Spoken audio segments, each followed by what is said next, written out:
Joel, por la invitación y por las palabras también. Bueno, tú me pediste que mostrara mi libro y aquí los tengo. Este es el comentario de Daniel que escribí. Acá comentamos el libro completo, obviamente también el capítulo 11 que vamos a hablar hoy. Después tengo otro libro que se llama El origen de la vida, el Big Bang y el Génesis. Acá tratamos temas sobre los orígenes, sobre todo después de haber terminado medicina, donde tuvimos que leer muchos libros sobre biología y otras áreas. Bueno, este otro libro se llama Las bestias del Apocalipsis. Aquí comentamos todas las bestias en el Apocalipsis y esas temáticas vinculadas. Este otro libro se llama Los tres ayes del Apocalipsis y aquí comentamos las trompetas y los sellos. Estos son los libros que tengo disponibles ahora. El otro está agotado y se llama El Espíritu Santo y la pluralidad de Dios. Tres de estos libros, el del Espíritu Santo y los dos de Apocalipsis, están en Amazon también, para los que quieran buscarlo por ese medio. Vamos a hablar entonces de Daniel 11, pero mi intención acá es proponer una estructura literaria, más que interpretar. La interpretación, digamos, es la meta final. Todos los que hablamos de un texto queremos proponer una interpretación o queremos llegar a la interpretación correcta. Pero hay distintas herramientas como para poder acercarnos al estudio de un texto, sea secular o sea un texto inspirado. En este caso, Daniel 11 es un capítulo difícil porque es largo. Es mucho más fácil estructurar Daniel 7, Daniel 8, vemos que hay una bestia, otra, y como que es más fácil partirlo, dividirlo. Pero acá a veces no sabemos dónde comienza y dónde termina un imperio. Es fácil saber dónde actúa un rey y después desaparece y viene otro. Pero ¿cuántos de esos reyes pertenecen a un imperio o un nuevo imperio? Es más difícil. Por otro lado, muchas veces Daniel y los autores bíblicos usan palabras claves, palabras que, digamos, introducen una nueva sección y también palabras que concluyen una nueva sección. Pero acá es más difícil, que no hay palabras tan nítidas que introducen y concluyen de este capítulo. Además de eso, palabras claves propiamente también es difícil encontrar porque en este capítulo 11 se repiten de principio a fin. Por ejemplo, el término se levantó, amad en hebreo, volvió o se volvió el rey. El verbo shuv en hebreo se repite muchas veces. El verbo vendrá y vino a él en sus distintas conjugaciones. En hebreo bo se repite también un sinfín de veces. Agil, que significa fuerte, hasá y otros términos sinónimos, mausin, fortaleza, fuerte, fuerza, estos términos se repiten bastante.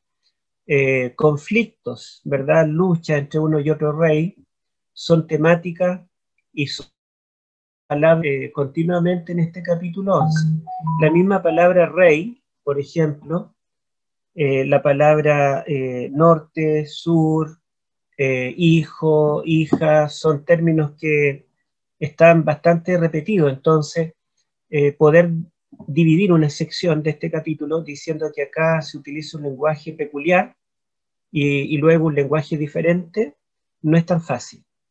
Además de esto, este capítulo 11 es el capítulo con la introducción más larga en el libro de Daniel. Ningún otro capítulo, ninguna otra revelación tiene una introducción tan larga y una conclusión tan larga, porque en realidad esta última revelación abarca los capítulos 10 al 12. Los capítulos 10 al 12 son una unidad. Dentro de los rollos del Mar Muerto, uno de los rollos contenía parte del capítulo 10 y 11. Y es interesante que para pasar del capítulo 10 al 11 está pegado en un mismo renglón. No hay nada, ninguna marca que indique que es un capítulo diferente.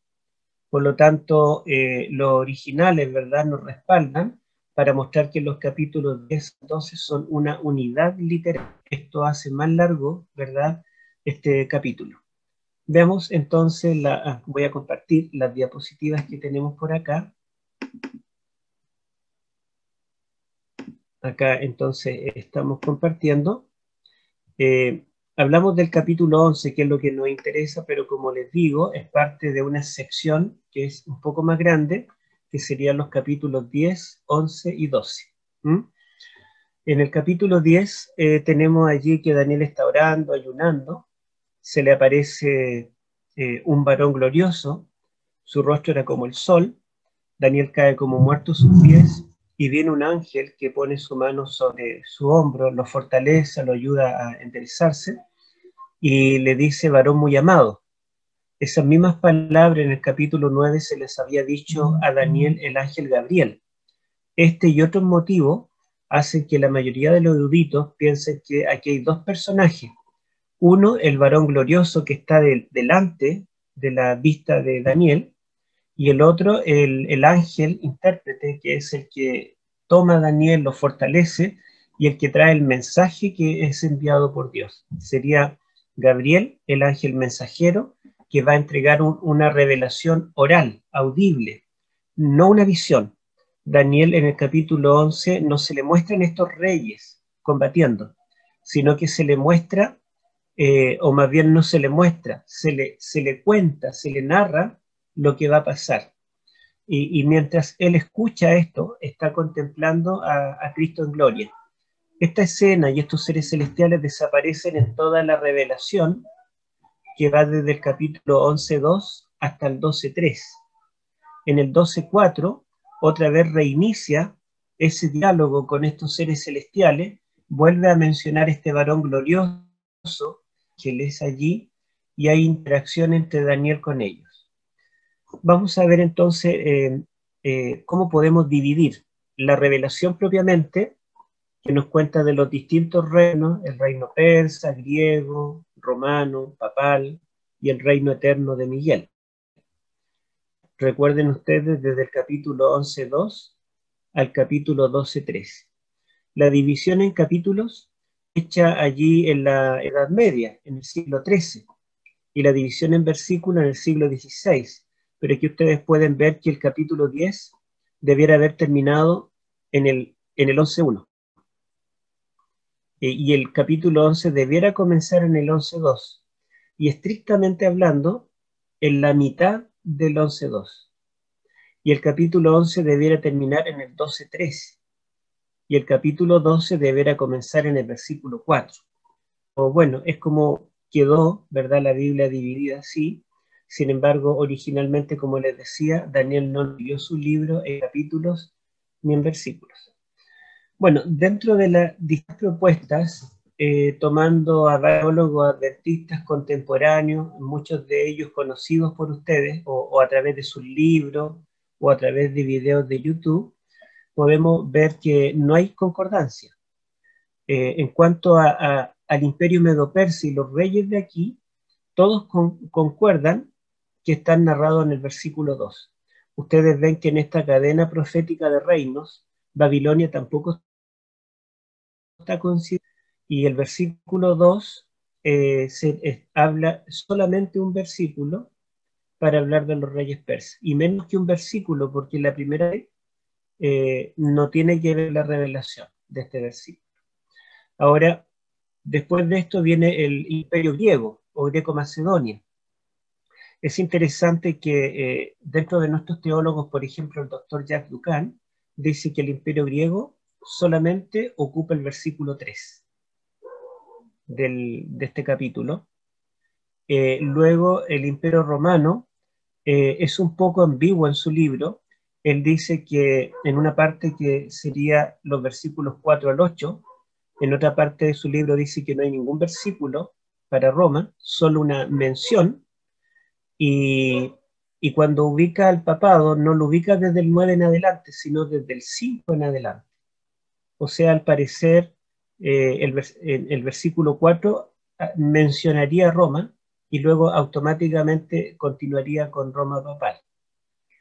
El reino de Miguel claramente comienza en el capítulo 12, para algunos solamente abarca el versículo 1, para otros abarca todo el capítulo 12, para otros serían los versículos 1 al 4 y para otros los versículos 1 al 3. Pero a pesar de esta discrepancia, todos los autores concuerdan de que el reino del Mesías comienza en el capítulo 12:1. En eso por lo menos hay concordancia.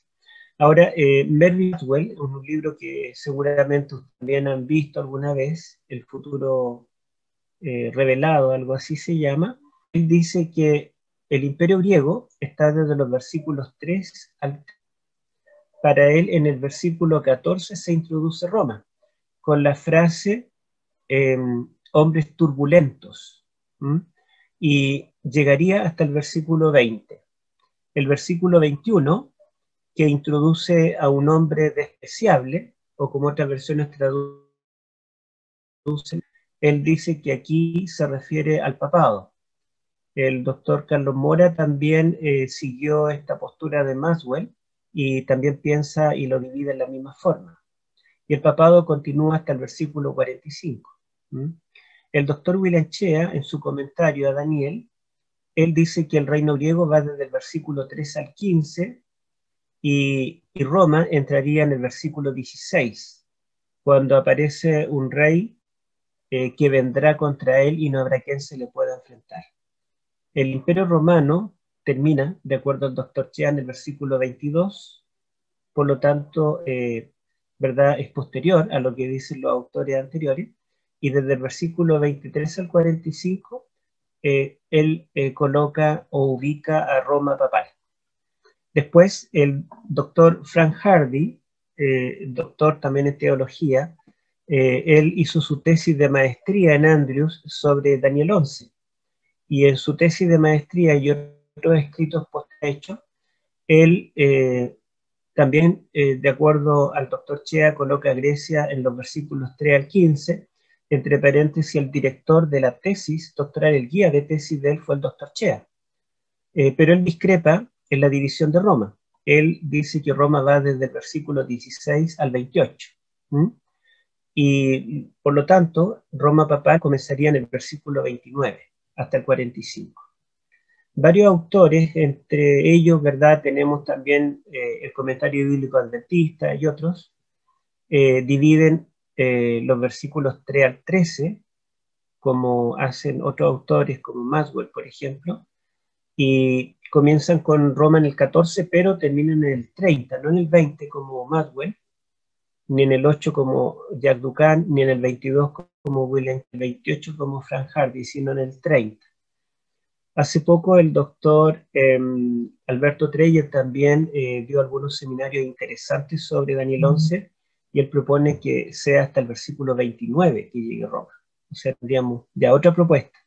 El 8, el 20, 22, 28, 29, 30, dentro de las distintas propuestas. Y desde el versículo 31 al 45 sería Roma papal.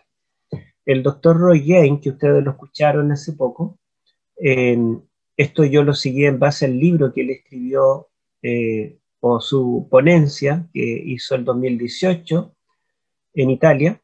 Él considera que el imperio griego, versículo 3 al versículo 19, y en el 20 introduce el imperio romano, en realidad introduce a Roma. Roma solamente abarca estos 3 versículos, del 20 al 22, pero él dice que el versículo 20 estaría hablando de Roma como república, y el versículo 21 y 22 de Roma como imperio, y desde el versículo 23 en adelante sería Roma papal. Estas son, como les menciono, algunas propuestas, y todas son dentro de la Iglesia Adventista del Séptimo Día y son teólogos contemporáneos. No estamos considerando acá teólogos antiguos del siglo pasado o antepasado. Entonces ustedes pueden ver que no hay un acuerdo en cuanto a dónde dividir, dónde pensar cada reino. Hay otros teólogos nuestros que además de esto introducen reinos diferentes, además de estos reinos Medo-Persia, Grecia, Roma, Roma papal y el reino del Mesías. Por ejemplo, Urias Smith proponía que el rey del norte en los versículos 40 en adelante, era el Imperio Otomano, y proponía que el rey que aparece en los versículos 36 al 39 era Francia. Y así hay otras propuestas dentro de nuestros comentadores, pero estas son las más aceptadas y los teólogos de mayor renombre en este tiempo. Bueno, yo coloqué con verde aquí y con azul acá porque el verde muestra donde hay unanimidad. Y lo que está en discusión entonces son las divisiones, donde termina Grecia y comienza Roma imperial. En esto vemos que no hay acuerdo, y donde termina Roma imperial y comienza el papado. Tampoco hay acuerdo. Por lo tanto, esto es lo que es más importante, ¿verdad? Tratar de dilucidar. Bueno, muchos autores han notado, y la verdad es que esta es una... bueno, y quizá antes retrocedo y les digo qué piensan los preteristas y los futuristas, cómo lo dividen. Bueno, los preteristas dicen que el versículo 2 también dicen que son los reyes de Medo-Persia, y desde el versículo 3 hasta el 45 es Grecia. Todo esto para ellos Grecia, no hay Roma imperial ni Roma papal.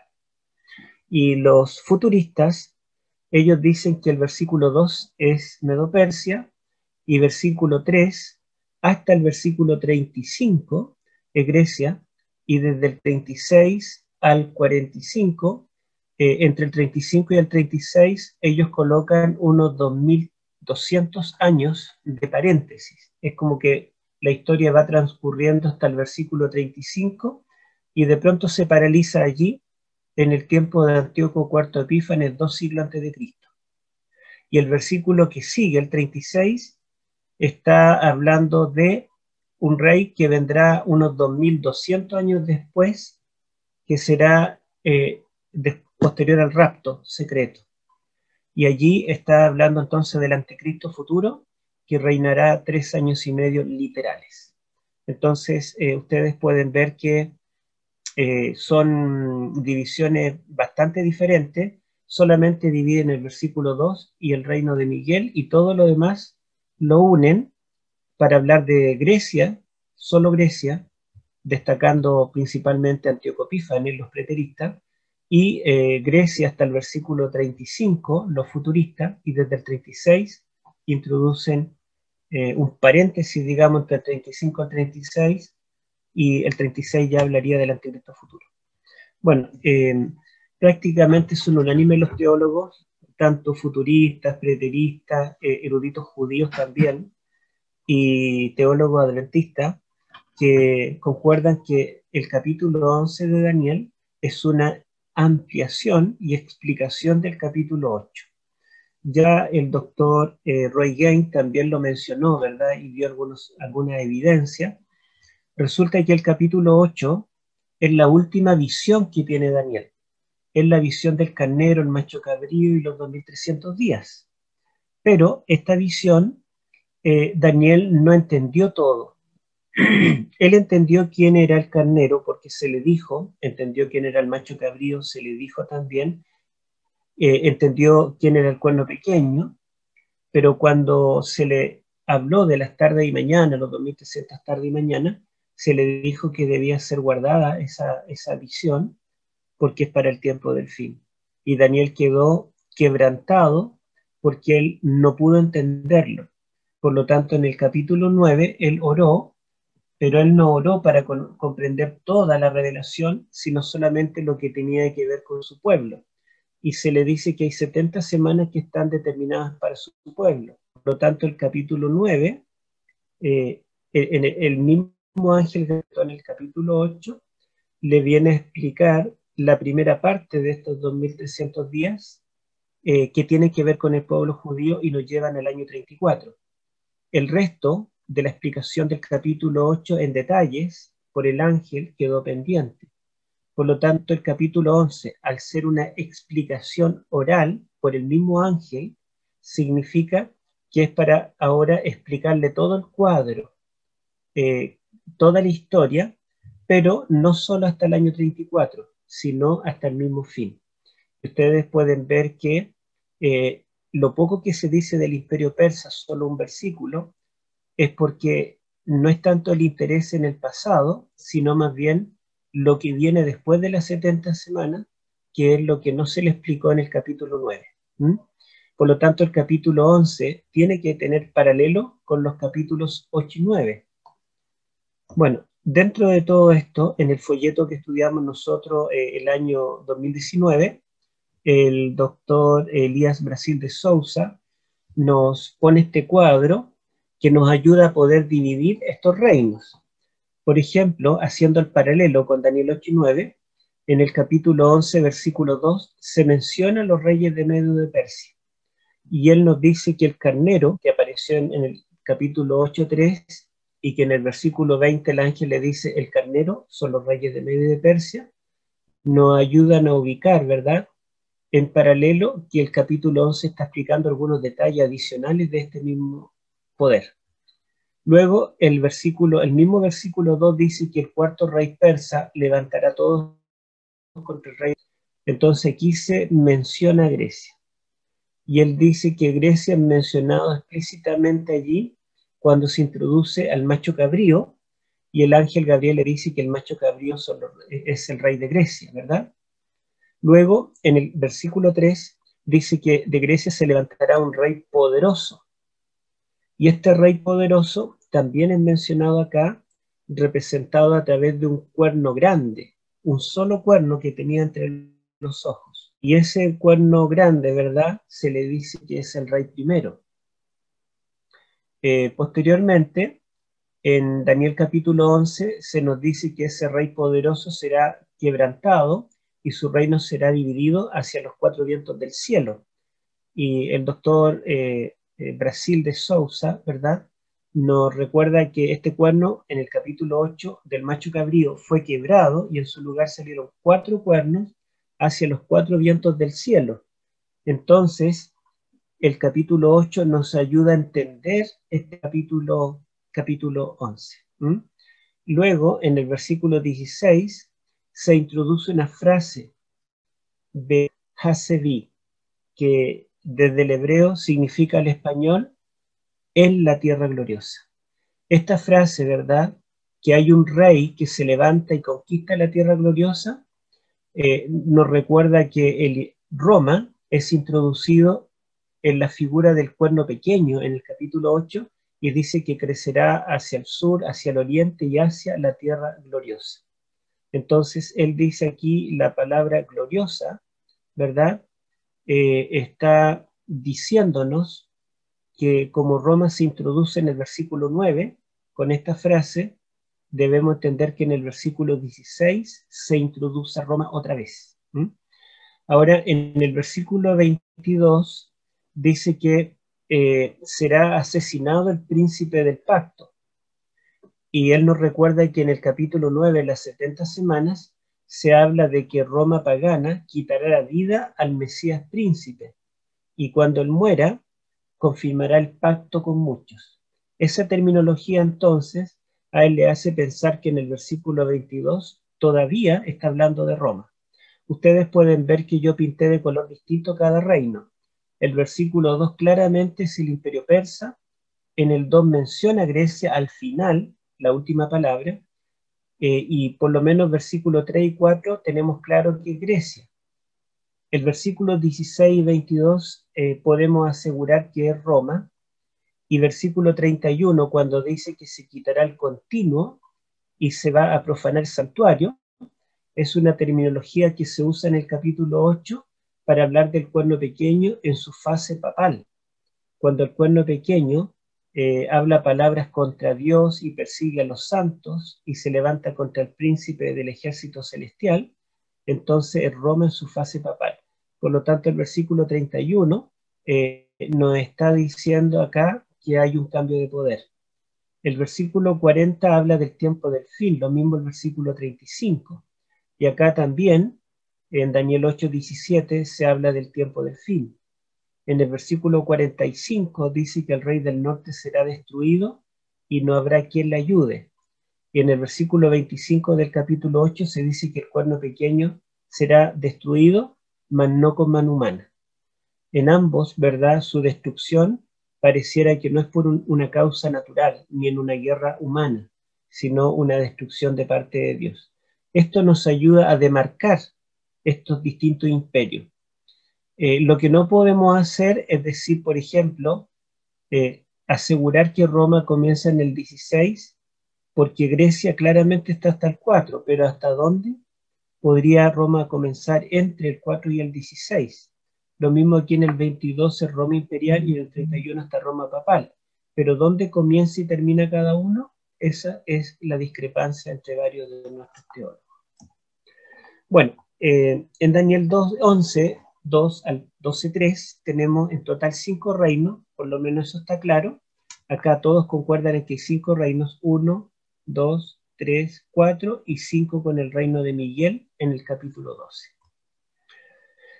Y fuera de todas las subdivisiones de cada uno de ellos, podemos decir que los 5, ¿verdad?, forman unidades literarias completas.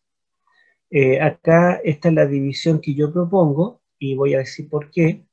Tenemos evidencias, y la idea cuando uno trata de la estructura literaria, no es que sea una evidencia de consenso, por ejemplo, citar a 10 teólogos que crean así, o citar datos históricos, sino que la evidencia desde el punto de vista literario es demostrarlo con palabras claves en el texto original, en este caso en el texto en hebreo.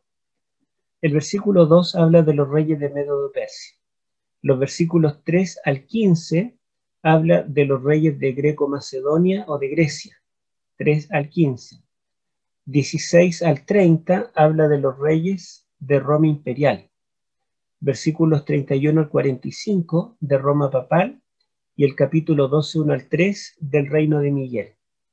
Ustedes pueden ver que no es difícil memorizarlo, porque Grecia llega hasta el 15 y Roma hasta el 30, que es múltiplo de 15. 15 más 15 es 30. Y si le sumo 15, llego al 45. 15, 30, 45. Entonces ustedes, con que recuerden que en el 11.2 habla de Medo-Persia, pueden decir que el siguiente reino viene después de este, desde el 3 hasta el 15, el siguiente después de este 16 hasta el 30, el siguiente después de esto del 31 hasta el 45. Esos son los reyes. Vamos a ver, yo cuando hice esta división, dije, ¿por qué Roma está en el centro? Habrá un quiasmo tal vez. Quiasmo es cuando hay paralelos invertidos, por ejemplo, que el primer elemento tiene correspondencia con el último, el segundo con el penúltimo, y el que está en el centro es lo más importante. Yo dije, no podría ser que Roma sea lo más importante, porque claramente el reino más importante es el de Miguel. Miguel es Cristo. Además que Roma es la cuarta bestia en Daniel 7, espantosa, terrible, es el imperio más cruel, no podría ser el centro. Pero después me acordé de que acá, en el versículo 22, describe la muerte del Mesías. Y ahora, ¿verdad?, desde ese momento, llegué a la conclusión de que efectivamente Roma tiene que estar en el centro, porque fue el tiempo del Imperio Romano, cuando Cristo murió en la cruz. Bueno, y justamente el título aquí, el Mesías es el centro de la profecía. Miren,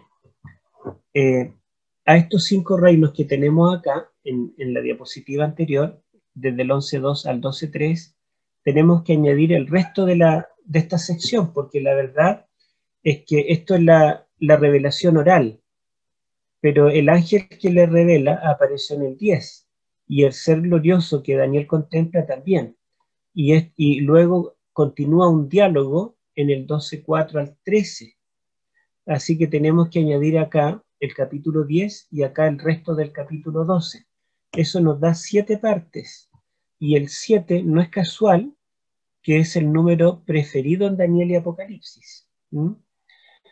Entonces, el capítulo 10 es la introducción a esta revelación, y el capítulo 12, 4 al 13, es la conclusión. Y yo me di cuenta que en estas 2 secciones aparecen seres celestiales y ángeles que dialogan entre ellos y dialogan con Daniel. Esto ocurre en el capítulo 10 y también en el capítulo 12 del 4 en adelante. Pero nunca ocurre en esta revelación. Esto me permite ver que la letra A, la introducción, tiene paralelos con la letra A'. En segundo lugar, los reyes persas comienzan con Ciro, el libertador. ¿Por qué digo que comienzan con Ciro? Me gustaría que buscáramos allí en el capítulo 11 de Daniel, el 10, en realidad allí comienza todo. El versículo 1 dice: en el año tercero de Ciro, rey de Persia, fue revelada palabra a Daniel, llamado Belsasar, y la palabra era verdadera y el conflicto grande. Pero él comprendió la palabra y tuvo inteligencia en la revelación. Entonces, este capítulo fue narrado, fue revelado a Daniel en el año tercero de Ciro. Y en el versículo 2, si ustedes ven el capítulo 11, versículo 2, que lo tenemos acá, vamos a leerlo también, dice el ángel: y ahora yo te mostraré la verdad. En hebreo dice: yo te declararé la verdad. He aquí que aún habrá 3 reyes en Persia, y el cuarto será de grandes riquezas más que todos ellos, y al hacerse fuerte con sus riquezas, levantará a todos contra el reino de Grecia. Entonces dice que después habrá 3 reyes más. La pregunta: ¿después de quién? Después de Ciro, el rey que gobernaba en ese momento. Y Ciro, ustedes pueden recordar que ya Daniel sabía de él antes que Ciro naciera, porque Isaías, en los capítulos 44 y 45, que estamos estudiando en el folleto, Isaías anuncia a Ciro con nombre y dice que él será el que Dios levantará para libertar a su pueblo del yugo babilónico.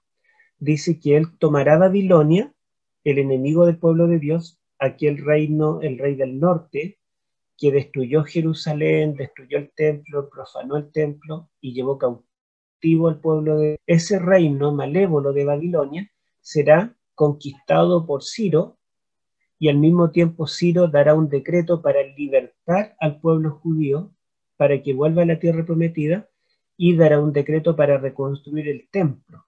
O sea, Ciro comenzaría una cadena de eventos que favorecerían al pueblo judío.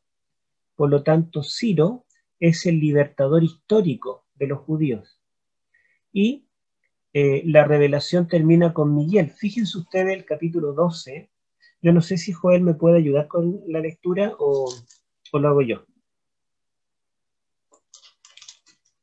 Bueno, ¿puede ser? ¿Lo hago yo? Bueno, el capítulo 12, 1 al 3, voy a leer. ¿Se escucha, verdad? Ya. Dice así: en aquel tiempo, leeré el 1 por tiempo, en aquel tiempo se levantará Miguel, el gran príncipe que está de parte de los hijos de tu pueblo, y será tiempo de angustia, cual no lo fue desde que hubo gente hasta entonces.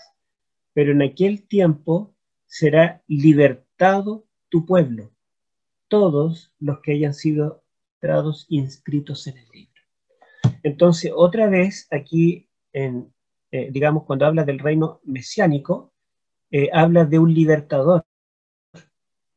Cuando se levante Miguel, en aquel tiempo habrá angustia, como en el tiempo, ¿verdad?, de Ciro, que el pueblo judío vivía en Babilonia.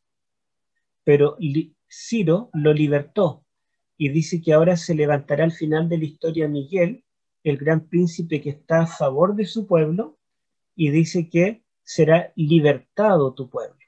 Por lo tanto, nosotros encontramos un paralelo entre, ¿verdad?, los reyes persas con el reino de Miguel. Luego tenemos los reyes griegos, y notamos en el texto, ustedes seguramente lo han leído, que hay luchas continuas entre un rey del norte y un rey del sur. El rey del norte es el rey de, digamos, de Antioquía, el rey Seleucida, y el rey del sur es el rey Ptolomeo de Egipto. Están en continuo combate, y entre ellos está el pueblo de Dios y su santuario. Ahora, cuando describe el reino papal, se reanudan estas batallas entre el norte y el sur. Y a pesar de que en el tiempo del fin ya la geografía no es literal, otra vez menciona que el Monte Santo está en riesgo y el pueblo de Dios. Por lo tanto, también vemos una similitud. Y en el centro tenemos a los reyes romanos, y lo que destaca allí es la muerte del Mesías. Ahora, hay más. Como lo importante acá no es la historia secular, podríamos leer, miren, yo quiero que leamos, porque el ángel Gabriel en el capítulo 10, versículo 14, le dice a Daniel por qué motivo ha venido, qué es lo que le va a revelar. Y dice lo siguiente: he venido para hacerte saber lo que ha de venir a tu pueblo en los postreros días, porque la visión es aún para muchos días. Entonces le dice que ha venido para hacerle saber lo que pasará a tu pueblo. Entonces la pregunta, ¿es el interés saber qué pasa con los reyes griegos? ¿Cuántos reyes seleucidas va a haber? ¿Hay un interés en resaltar al rey Antíoco IV o a otro Antíoco o a algún rey Ptolomeo? ¿O siquiera los reyes romanos? La verdad es que el propósito de toda esta revelación histórica es hacerle saber lo que sucederá a su pueblo, el pueblo del pacto. Por lo tanto, debemos buscar en estas luchas al pueblo de Dios. Por otro lado, si ustedes recuerdan cuando leí el capítulo 10, versículo 1, dice que la revelación le fue dada en el año 3 de Ciro, y la palabra revelada era verdadera y el conflicto era grande. O sea, se le revela un gran conflicto. Y la pregunta es, ¿qué tan grande? Es tan grande que abarca el universo. Es un conflicto cósmico. Porque si ustedes recuerdan en el capítulo 10, dice que el ángel que le trajo la revelación, el ángel Gabriel, no pudo acercarse a Daniel durante 21 días porque se le opuso el príncipe del reino de Persia. Hubo una lucha titánica entre ángeles. Y dice que tuvo que intervenir Miguel, el primero de los principales príncipes del cielo. Miguel y sus huestes tuvo que vencer al príncipe de Persia para que Gabriel pudiera acceder a Daniel y al rey Ciro en esa oportunidad. Entonces a Daniel se le descorre un velo y se le narra que detrás de las oraciones por su pueblo y detrás de los tiempos de vicisitudes del pueblo de Dios que está intentando restaurar el santuario y la verdadera oración, hay toda una lucha no solo terrenal, sino entre huestes espirituales de maldad y de bondad. Por lo tanto, ¿verdad? Nosotros no debemos solamente buscar historia secular, sino que debemos contemplar a través de la historia secular a los agentes que están detrás y por encima de los reyes terrenales. Y por lo tanto, acá yo veo fundamental el templo, el pueblo y la ciudad santa. ¿Y por qué? Porque si el capítulo 11 es una ampliación de Daniel 8, nosotros nos damos cuenta que en Daniel 8 lo que destaca es que el templo de Dios es pisoteado y la intercesión continua en el templo es sustituida. Y la revelación termina cuando dice que el santuario celestial será purificado. Por lo tanto, nosotros tenemos que ver que en el capítulo 11 también el templo, el pueblo que adora en ese templo y la ciudad donde está ese templo tienen que tener importancia.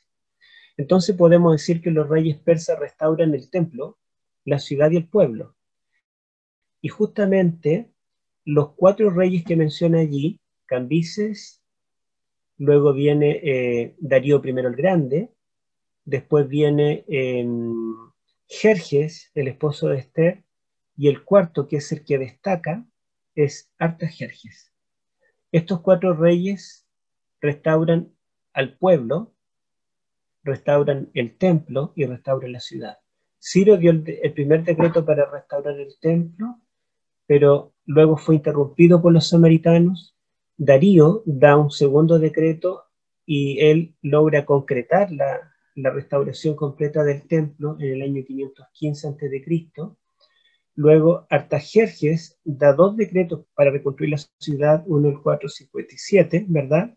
El otro el 444, y podemos ver que con estos 4 reyes que mencionan en el versículo 2, se restaura completamente todo lo que Nabucodonosor, el rey del norte, había destruido. ¿Mm? Esto mismo lo hará Miguel, pero él solo. Miguel restaurará el templo o lo vindicará, ¿verdad? El santuario será vindicado, purificado, es la obra de Miguel. La ciudad santa será restaurada por Miguel, la celestial, y el pueblo que fue oprimido y perseguido, incluso mártires, no solamente será libertado tu pueblo los que estén vivos, sino los que hayan muerto, dice que resucitarán a perpetua eternidad. O sea, Miguel dará una restauración completa y definitiva y eterna. Esta restauración parcial, los 4 reyes persas, es una miniatura de lo que hará Miguel al final de la historia. En cuanto a los reyes griegos, nosotros sabemos que a diferencia de los reyes persas que fueron benévolos con el pueblo judío, estos fueron negativos, porque ellos profanaron el templo, la ciudad y el pueblo. Lo más destacado dentro de estos reyes fueron Ptolomeo IV. Esto está narrado en los 4 libros de Macabeos, primero, segundo, tercero y cuarto de Macabeos, que los protestantes en general no los consideramos inspirados. Hay muchas contradicciones en relación a la Biblia, pero la Biblia católica contiene primero y segundo de Macabeo, y la Biblia católica ortodoxa contiene primero, segundo, tercero y cuarto de Macabeo. Y por ejemplo, en el tercer libro de Macabeo se nos dice que Ptolomeo IV de Egipto, él intentó cometer un sacrilegio tremendo porque él quiso entrar al lugar santísimo. Y cuando los sacerdotes le dijeron que no, porque ese era el lugar donde moraba Dios, él dijo: yo también soy Dios, y yo vengo a hablar con vuestro Dios de Dios a Dios. Y él intentó entrar al lugar santísimo, pero los sacerdotes no se lo permitieron.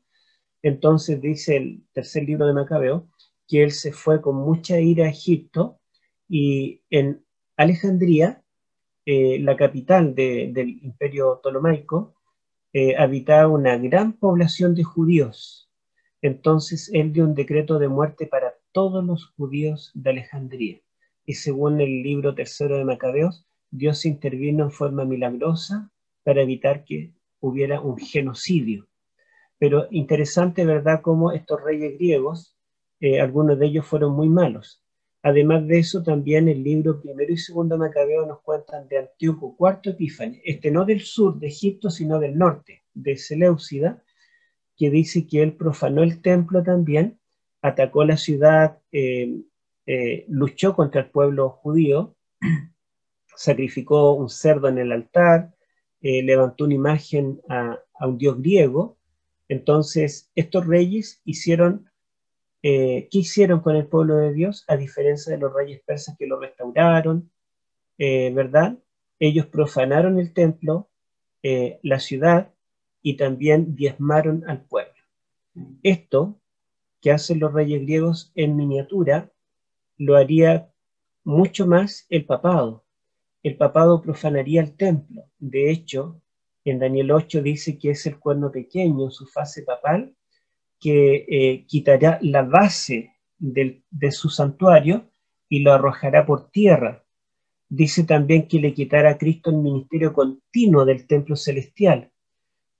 Por lo tanto, un sistema sacerdotal profano, ¿verdad?, que compite con el verdadero plan de salvación centrado en el templo celestial. La ciudad santa, Apocalipsis 11, 1 al 3, dice que este poder del cuerno pequeño pisoteará la santa ciudad 42 meses. Jesucristo también lo dice en Lucas capítulo 21. Y el pueblo, este poder, el poder papal, perseguirá al pueblo de los santos por tiempo y medio tiempo. Entonces, lo que hacen los reyes griegos acá,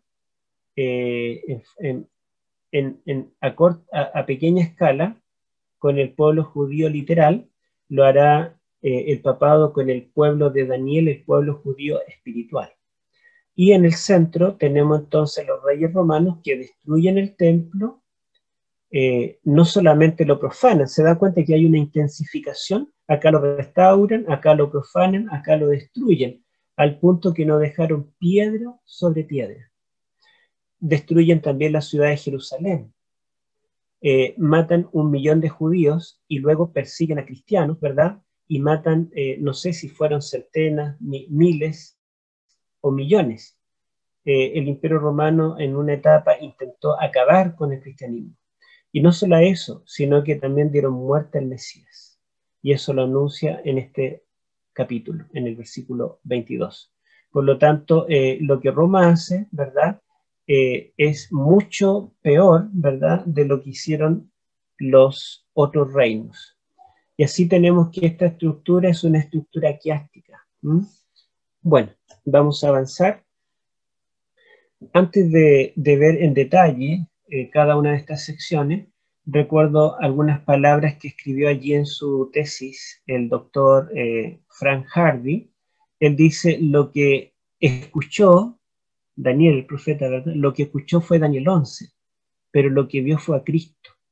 En otras palabras, mientras él escuchaba esta revelación que fue oral, se le contaba a los reyes que iban a venir, él nunca los vio. Él estaba frente a Cristo y estaba contemplando a Cristo con todo su poder y con toda su gloria.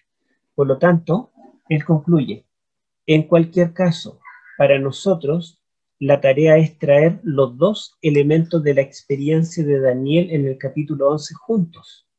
Debemos estudiar lo que escuchó en el contexto de lo que vio. Debemos aprender los hechos históricos narrados en la profecía, manteniendo a la vista a Cristo todo el tiempo. O sea, Cristo se transforma en la clave hermenéutica para poder entender Daniel 11. Cuando nosotros tratamos de entender Daniel 11, con todos los datos que están allí, los distintos reyes, las distintas batallas, nos perdemos.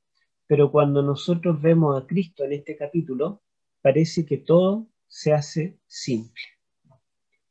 Bueno,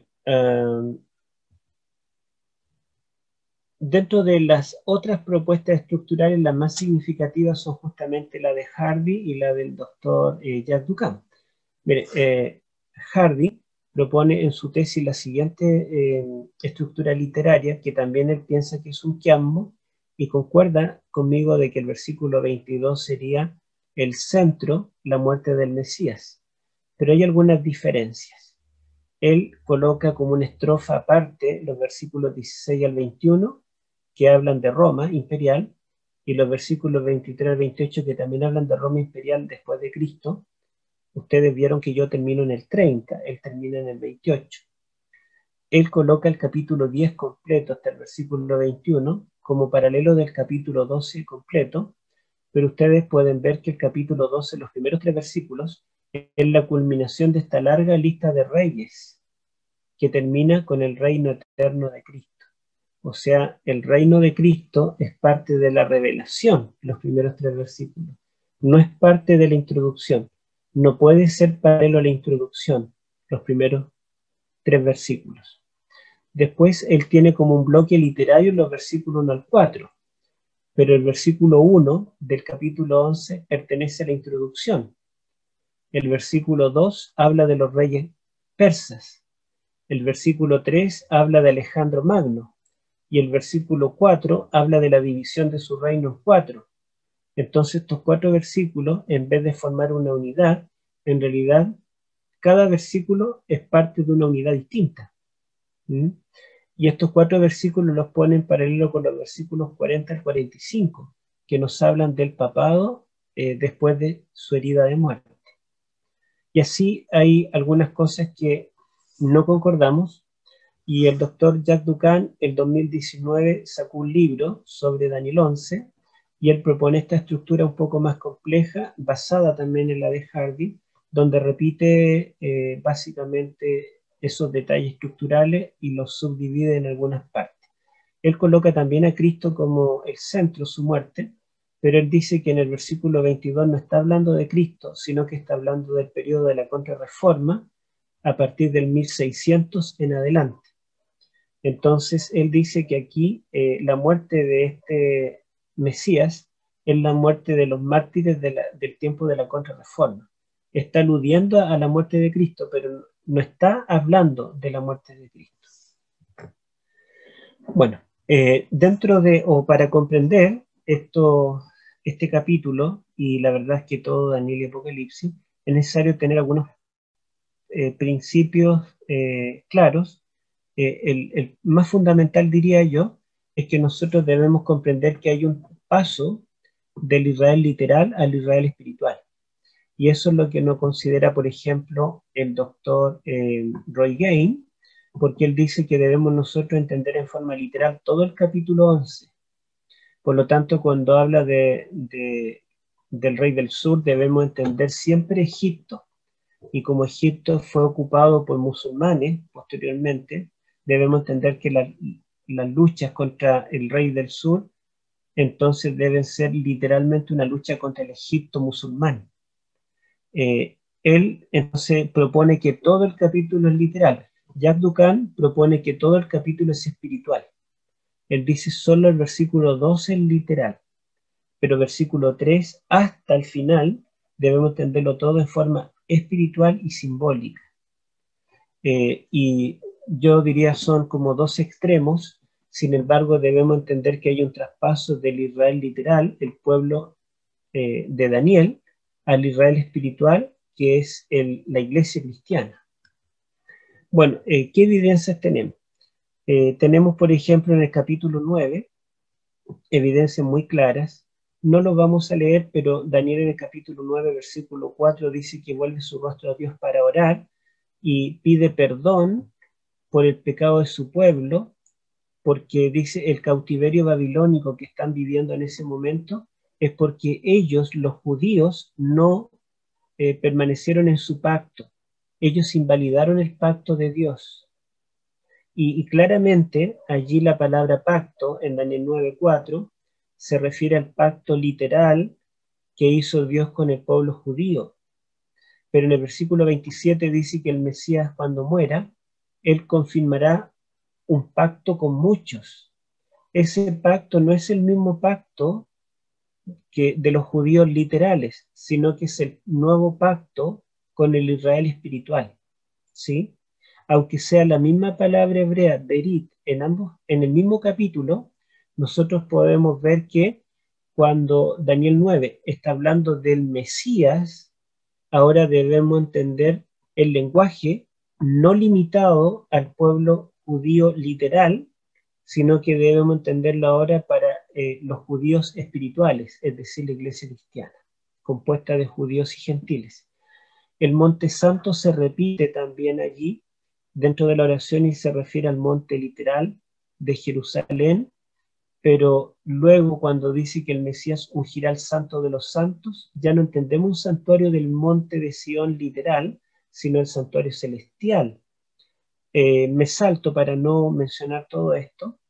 El periodo de 70 años de Jeremías, que está en el capítulo 9:2, no le aplicamos el principio día por año. Entendemos que esos 70 años son literales. Daniel también lo entiende así. Pero las 70 semanas que se le revelan de los versículos 24 al 27, entendemos que son proféticas, simbólicas, y por lo tanto le aplicamos el día por año. El doctor Gain, por ejemplo, decía que las 70 semanas son literales, pero él concuerda en que hay que aplicarle el principio día por año. Por lo tanto, todos estos detalles nos muestran que antes de Cristo, el pueblo de Dios son los judíos, literalmente. Pero después de Cristo, el pueblo de Dios ya no son los judíos literales, sino el Israel espiritual. ¿Se da esto en el capítulo 11? Sí. Fíjense ustedes, yo voy a tomar solamente un par de ejemplos de esta palabra, Amka. Amka apareció en el capítulo 10-14, cuando el ángel Gabriel le dice a Daniel que lo que le va a revelar es lo que sucederá a tu pueblo. En hebreo la palabra pueblo es Am. Ka significa tú, es el pronombre personal sufijado, pegado a la palabra anterior. Amka entonces significa pueblo de ti. pero nosotros lo traduciríamos tu pueblo. Esta frase, tu pueblo, reaparece tres veces en el capítulo 11. Y me gustaría que leyéramos acá en el capítulo 11:14, en el 11:14, dice, acá lo tengo. En aquellos tiempos se levantarán muchos contra el rey del sur, y hombres turbulentos de tu pueblo se levantarán para hacer cumplir la visión, pero ellos caerán. Ahí aparece Amká, tu pueblo. Y todos los comentadores concuerdan de que está hablando del pueblo judío literal, que se levanta contra el rey de Egipto, Ptolomeo V. Pero después tenemos en el capítulo 12:1 las otras dos veces que aparece esta palabra Amká, tu pueblo. Dice, en aquel tiempo se levantará Miguel, el gran príncipe que está de parte de los hijos de tu pueblo, Amká. Y será tiempo de angustia, cual nunca hubo desde que hubo gente hasta entonces, pero en aquel tiempo será libertado tu pueblo, Amká, todos los que estén inscritos en el libro. Pregunto, ¿tu pueblo en el capítulo 12:1 se refiere solo a los judíos? Cuando se levante Miguel al final del juicio investigador, cuando se acabe la gracia, ¿él solo libertará a judíos o libertará a todos los cristianos que creemos en Cristo y que hemos permanecido fiel en ese momento histórico? Podemos darnos cuenta que la misma terminología antes del versículo 22, cuando aparece el Mesías que muere y hace un nuevo pacto, se refiere al pueblo judío literal, pero después del versículo 22, ahora debemos entenderlo como el pueblo judío espiritual. La frase Be'eret HaSevi, que significa literalmente en la tierra gloriosa, aparece dos veces en el capítulo 11. En el versículo 16 dice que Roma conquistará la tierra gloriosa y la destruirá bajo su poder. Y todos concordamos en que la tierra gloriosa acá es Jerusalén literal. Pero en el capítulo 11:41 dice que en el tiempo del fin, el rey del norte invadirá al rey del sur y pasará por la tierra gloriosa y luego rodeará el monte glorioso y santo. Esa terminología, aunque es la misma, entendemos que en el tiempo del fin no es Jerusalén solamente. El conflicto final y el dominio que pretende el rey del norte en el tiempo del fin es el dominio de la tierra completa. Bueno, la misma palabra pueblo se repite en el capítulo 11, en el 32 habla del pueblo que conoce su Dios, los sabios del pueblo, el pueblo santo, es perseguido por tiempo, medio tiempo, y claramente aquí se refiere a la persecución del cristianismo fiel, los valdenses, los albigenses, los reformadores y otros. Bueno, estructura entonces bueno, esto no lo voy a destacar, pero solamente quiero mencionar con esto de que en cada capítulo el centro es el Mesías. Entonces acá en los capítulos 10 al 12 no puede haber otro como centro que Cristo. Es por eso que en mi estructura que propongo, que vuelvo atrás para recordarla, en esta estructura yo digo que, en la primera parte de la revelación, cuando se habla de la restauración o de los reyes persas que comienzan con Ciro, Ciro es un tipo de Cristo. Ciro es un libertador en miniatura, ya lo muestra Isaías. Y Miguel, que es con quien termina esta historia, y es una historia que no termina en realidad porque dice que vivirán con Miguel por la eternidad sin fin, otra vez Miguel es Cristo. Y en el centro, la muerte del Mesías pasa a ser el punto neurálgico de toda la revelación. O sea, Cristo está en el principio, en el fin y en el centro. Y en la introducción, el varón glorioso, ante quien Daniel cae como muerto, es Cristo, y el mismo varón glorioso aparece al final para añadir más revelación, y otra vez es Cristo. Entonces podemos ver que si nosotros interpretamos este capítulo en forma cristocéntrica, que es lo que nos dice también Elena de White, eso concordaría con todo el libro de Daniel, donde cada capítulo tiene como centro al Mesías. y en la sección apocalíptica, que son los capítulos de las visiones de Daniel, el centro es justamente la muerte de Cristo en el capítulo 9.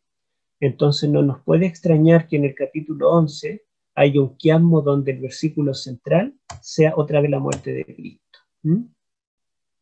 Bueno, vamos a comentar entonces estos bloques literarios. Joel me va a decir cuánto tiempo me queda. No sé si nos queda tiempo, si nos saltamos alguna parte. Yo mientras él... ¿Sí? 20 minutos, Héctor. Ya, 20 minutos. Bien. Entonces, dentro de los bloques literarios, vemos que acá no es importante una guerra entre un rey Ptolomeo, Seleucida, romano, sino que lo importante es que es guerra contra el reino del Mesías. ¿Mm? Y acá, bueno, la A y A' sería la introducción y conclusión. Mire, yo encontré que en el idioma hebreo hay un sinfín de palabras que solo aparecen en estas dos secciones y en ninguna otra parte de Daniel 11, ¿sí? Entonces, el nombre Daniel solamente aparece en el capítulo 10 y en el 12, el pronombre personal yo, el verbo ver, etc. Todos estos términos solo aparecen en el 10 y en el 12, pero no en la revelación misma del capítulo 11. Después la sección de los reyes persas y el reino de Miguel, vemos que es muy breve. Ustedes ven que aquí solo un versículo y aquí solo 3 versículos, pero aún así encontramos algunas cosas interesantes. Estas similitudes Ciro, como el Mesías, ¿verdad? O un tipo del Mesías con Miguel, es interesante, ¿verdad? Los 3 reyes de Persia, que también tienen relación, no lo voy a detallar por el tiempo, relación con el Mesías. La restauración de Jerusalén, según el capítulo 9, que comenzará con Ciro y los 4 reyes que menciona acá, dice que estos serían tiempos angustiosos. Y eso tiene paralelo, ¿verdad? Estos tiempos en los cuales los reyes persas restauran el templo y la ciudad del pueblo en tiempos angustiosos, tiene un paralelo con Daniel 12 porque dice que cuando se levante Miguel será tiempo de angustia, ¿verdad? Cual nunca hubo. También entonces tenemos aquello. El cuarto rey, que sería Artajerjes, le llama grande, Gadol en hebreo. Y acá también, cuando habla de Miguel, le llama Gadol, una palabra hebrea que califica, ¿verdad?, a este rey, el cuarto de Persia, y califica también a Miguel. Así que tenemos paralelos. Los reyes griegos, ¿verdad?, que tienen un paralelo con el papado, fíjense que hay cosas interesantes. Bueno, los reyes griegos, uno de estos 4 reinos fue absorbido rápidamente por el reino Seleucida y básicamente quedaron 3, Macedonia, Seleucida y Egipto. Ahora, Seleucida llegó a ser el más grande, ustedes pueden ver el reino del norte, y abarcó todo lo que perteneció al territorio del imperio babilónico. Esto era Babilonia en los tiempos de Daniel, que llegó a ser el reino Seleucida. Y Egipto ocupó el territorio que históricamente siempre fue de Egipto. Y entre ambos estuvo Israel, que primero perteneció a Egipto hasta Ptolomeo IV y luego desde Antíoco III perteneció al reino Seleucida. Y aquí tenemos la guerra, no vamos a detallarlo.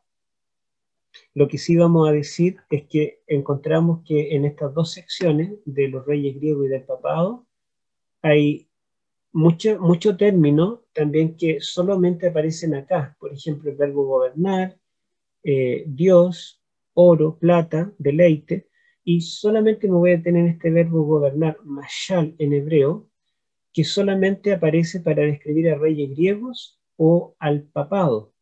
Nunca se utiliza este verbo para referirse a los reyes romanos o a los reyes persas o al reino de Miguel.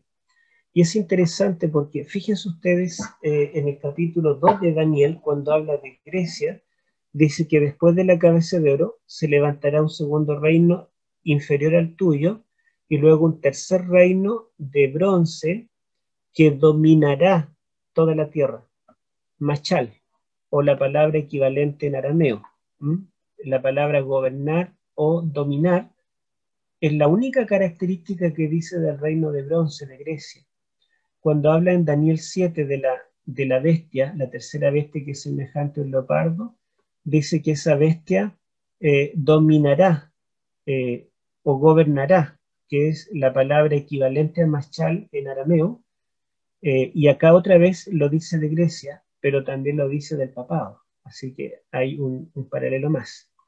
Ahora, Alejandro Magno y los reyes que vinieron después de él, ellos se declaraban dioses e incluso algunos de ellos tuvieron templos donde fueron adorados. Y el papado también, ¿verdad? Adopta títulos divinos y se hace llamar Dios y es adorado, ¿verdad? Los que se acercan a él se postran ante él. Así que vemos que hay similitudes en este aspecto también. La teología católica romana es una teología agustiniana neoplatónica. San Agustín era un filósofo neoplatónico y la teología es una teología basada en la filosofía griega. En el siglo XIV hubo una revolución teológica dentro de la Iglesia Católica con Santo Tomás de Aquino, y él adoptó una nueva teología, pero neoaristotélica. Se basó ahora en Aristóteles, otra vez una filosofía de origen griego. O sea, el mundo griego y el papado tienen muchos elementos en común. Fíjense ustedes que la bestia que representan en el 7 a Grecia dice que es una bestia.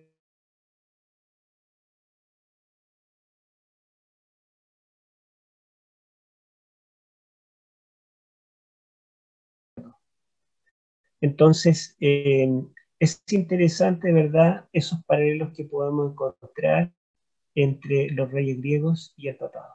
Hay otros más, ¿ah? Hay otros más en el capítulo 8, son muy interesantes, pero no nos vamos a detener.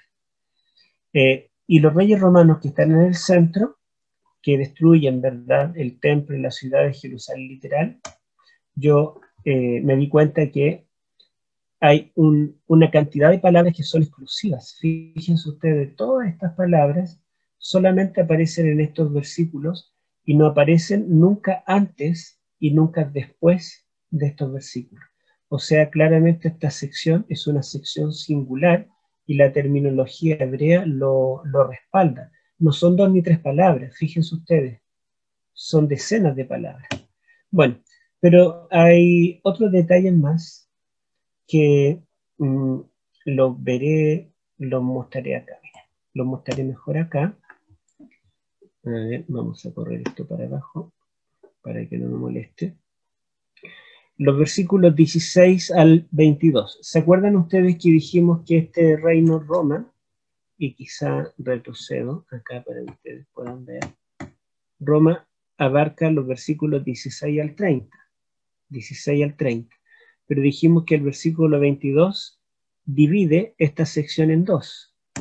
Entonces, por eso llegamos acá del 16 al 22 y luego del 22 al 30. Del 16 al 22 podemos ver que hay elementos que lo unen. El primer verbo, el que vendrá contra él hará su propia voluntad.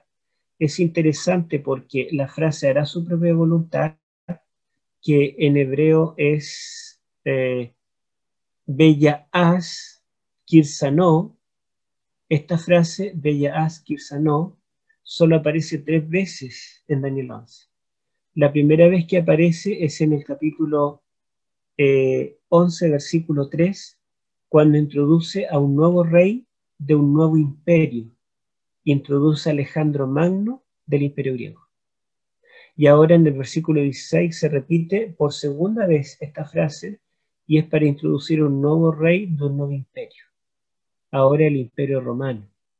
Entonces, no es casual que esta frase aparezca nuevamente. Luego, cuando dice el que vendrá contra él, no dice el rey que se levante o un nuevo rey, no utiliza un sustantivo, sino que el que vendrá, literalmente Javá, el ayó significa contra él o a él, lo podemos traducir, el que vendrá a él o el que vendrá contra él, está usando un verbo en participio para introducir un rey. Eso nunca se hizo con los reyes persas ni griegos. Esto es nuevo. Pero, aunque nuevo acá, no es la única vez, porque los reyes romanos se introducen con participio. Cuando dice, en su lugar se levantará uno que hará pasar, otra vez un verbo en participio. Ocupará su lugar un hombre que será despreciable, literalmente, en participio. Así que vemos que hay un estilo literario diferente para introducir los reyes romanos al estilo que se utilizó para introducir los reyes griegos, que siempre se introdujeron con sustantivos, pero acá se introducen con verbos en participio. ¿Mm? Bueno, ¿qué más destacamos acá? Dice que este nuevo rey, ustedes escucharon que el doctor Gain dice que aquí está hablando todavía de Grecia, ¿verdad? El rey del norte, pero ustedes pueden ver que en ninguna parte le llama rey del norte. De hecho, la última vez que aparece rey del norte en Daniel, antes del 40, donde reaparece, es en el versículo 15. O sea, desde el versículo 5 al 15 tenemos la frase rey del norte, pero desde el 16 hasta el versículo 39 no aparece. No, nunca más. Solamente en el versículo 40, cuando dice que en el tiempo del fin reaparecerán el rey del norte y el rey del sur. Pero ahora claramente son simbólicos. Por lo tanto, este es un nuevo rey que no se lo identifica ni como del norte ni como del sur.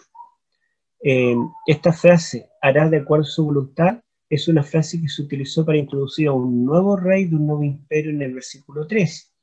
Y dice que él permanecerá en la tierra gloriosa, la cual será consumida, en hebreo literalmente destruida bajo su poder.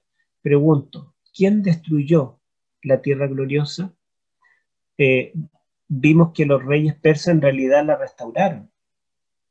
Y los reyes griegos profanaron, pero nunca destruyeron Jerusalén.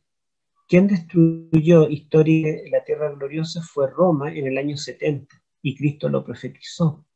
Por lo tanto, acá no podemos nosotros mantener todavía a un rey griego. Aquí claramente se está introduciendo el imperio romano. Eso, ¿verdad? Son elementos que marcan un nuevo comienzo. Ahora, aquí hay un detalle interesante también, que cuando dice nadie se le podrá enfrentar, en hebreo literalmente lo que dice allí, nadie podrá estar frente a su rostro, nadie podrá estar frente a su rostro. Y esta frase, la palabra rostro, panaio, aparece por primera vez en el capítulo 11. No había aparecido nunca antes para describir a los reyes griegos. Entonces también esta frase está introduciendo una nueva terminología dentro del capítulo. Por lo tanto, está marcando una nueva sección. Y esta palabra que nunca antes había aparecido, reaparece varias veces más, pero se escribir a reyes romanos. Fíjense que aquí otra vez dice, afirmará luego su rostro. Bellacén panayo, otra vez. Le panayo, panayo. El 18 vuelve a repetir, volverá después su rostro. Bellacén panayo, otra vez. Luego volverá su rostro, 19. Bellacén panayo. Y lo repite otra vez acá. A ver. No lo marqué al parecer, pero ustedes se pueden dar cuenta que esta frase que se introduce por primera vez acá, delante de su rostro, vuelve a aparecer en estos versículos dentro de la misma sección. Ahora, este rey que vuelve su rostro, ¿verdad? Se refiere a Julio César, y las características que dice de él calzan perfectamente con él. No lo vamos a detallar por el tiempo. Y después de describir a este rey, que es el que conquista todo el territorio y consigue que Roma se transforme en un imperio, pero es asesinado y y no logra ser el que gobierne sobre el imperio, dice el versículo 20, en su lugar se levantará uno que hará pasar un cobrador de tributos. Esta frase, en su lugar se levantará, es la primera vez que aparece en el libro de Daniel, y es la primera vez que aparece en todo el Antiguo Testamento. De hecho, esta frase, se levantará en su lugar, Amad al-Cano, aparece solamente 2 veces en toda la Biblia, en el 20 y en el 21. Y es interesante porque ustedes pueden ver que los reyes griegos, del versículo 3 hasta el versículo 15, dice, se levantará en su lugar su hijo, o surgirá un renuevo de sus raíces, o un descendiente ocupará su trono. Se utiliza mucho descendiente, hijo, renuevo, la hija del rey del la filiación entre rey y sucesor es característico. Y la historia nos dice que todos los reyes seleucidas del norte fueron todos hijos descendientes directos del fundador, Seleuco I Nicator. Y todos los reyes del sur de Egipto fueron descendientes, hijos directos de Ptolomeo I Sóter. Entonces todos los reyes que fueron más de 20 en cada uno de esos reinos fueron hijos de, pero en cambio en Roma es diferente. En todo el siglo I solamente hubo un rey que heredó el reino, el imperio, un hijo, que fue en este caso Vespasiano. Todos los demás reyes no tuvieron hijos que ocuparan su trono. Y literalmente el que ocupó su lugar fue otro, que no era su hijo. En su lugar se levantará uno que no dice, luego su hijo, se levantará su hijo o reinará su hijo. Augusto César no fue hijo de Julio César, fue otro, uno que hizo pasar un cobrador de tributos. La característica del reino de Augusto César es que este reino ya consolidado y conquistado por Julio César, todo el mundo era de él, ahora había que cosechar lo que Julio César conquistó.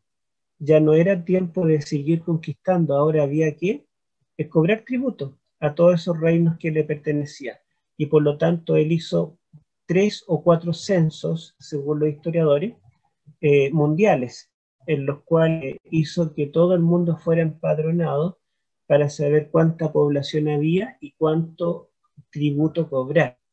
Curiosamente, Lucas nos dice que Jesucristo nació cuando Augusto César hizo un censo y mandó que todos viajaran a la ciudad natal. Y José y María, ya con casi 9 meses de embarazo, tuvieron que viajar desde Nazaret hasta Belén, y allí nace Cristo, que también la profecía de Miqueas 5:2 que dice que el Mesías nacería en Belén. Por lo tanto, este rey que se introduce con una frase que es única en el Antiguo Testamento, está describiendo a Augusto César, el emperador que vivía en el tiempo en que Cristo nació. Pero luego dice el versículo 21, ocupará su lugar uno que será despreciable. Ese que fue despreciable fue Tiberio. Y si ustedes se dan cuenta, tampoco dice un hijo de, porque aunque Augusto tenía 2 hijos, los 2 murieron en batalla. Y el que ocupó su lugar fue Tiberio César, que no era hijo de Augusto César y que era despreciable. Entonces, interesante cómo Tiberio, ¿verdad?, es el que ocupa el lugar, fue despreciable, y dentro de todo lo que él hace, dice el 22, las fuerzas enemigas serán barridas delante de él como por inundación de aguas, serán del todo destruidas junto con el príncipe del Berit. O sea, dentro de lo que se haría en el gobierno de Tiberio César, también el príncipe del pacto sería asesinado. Y esto ocurre exactamente así. Cristo muere en el periodo de Tiberio César. ¿Y por qué Pilatos condenó a Cristo sabiendo que era inocente? Después de haber intentado salvarlo de varias maneras, él condenó a Cristo porque los judíos le dijeron, si no lo crucificas, te haces enemigo. Le diremos a César que tú no estás apoyándolo. Y cuando escuchó que iban a llevar el tema a César, Tiberio, el hombre despreciable, prefirió matar a Cristo, porque Tiberio era un traidor. estaría dispuesto a matar a Pilato si Pilato hacía algo que no le simpatizara a Tiberio.